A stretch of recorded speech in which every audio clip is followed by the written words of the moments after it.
Kali ini kita akan membahas tentang perjalanan hidup seorang lelaki Minang.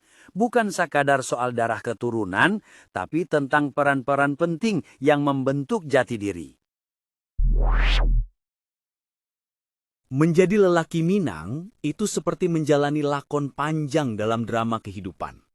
Ada 6 peran utama yang akan kamu jalani, masing-masing dengan makna dan tanggung jawabnya tersendiri. Siap untuk menyelami lebih dalam?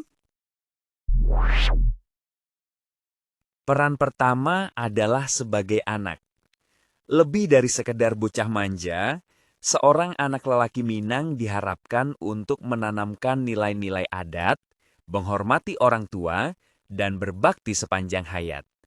Ini adalah fondasi penting untuk menjadi pribadi yang bertanggung jawab. Dalam arus globalisasi yang serba cepat, budaya tradisional kadang terasa seperti pusparaga yang tergerus zaman. Namun, di balik keunikan warisan leluhur itu tersimpan kunci penting bagi perkembangan emosional anak. Video ini menggali bagaimana pemahaman budaya tradisional tidak hanya memperkaya identitas anak, tetapi juga membentuk pondasi emosi yang kokoh serta meningkatkan kemampuan sosial mereka. Dengan sentuhan reflektif dan penuh inspirasi, mari kita pahami mengapa menjaga warisan budaya adalah investasi terbaik untuk masa depan generasi penerus kita. Selanjutnya, kamu akan menjadi kemanakan.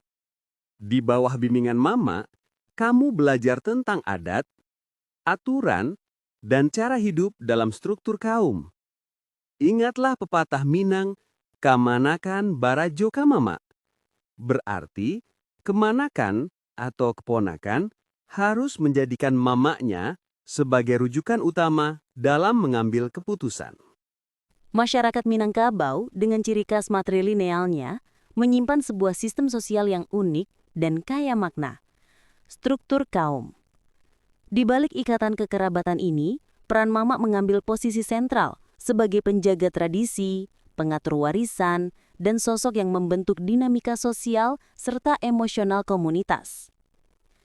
Video ini mengajak penonton memahami seluk-beluk struktur kaum dan mengapa mama bukan sekadar paman, melainkan pilar penting dalam arsitektur budaya Minangkabau yang memikat dan syarat filosofi.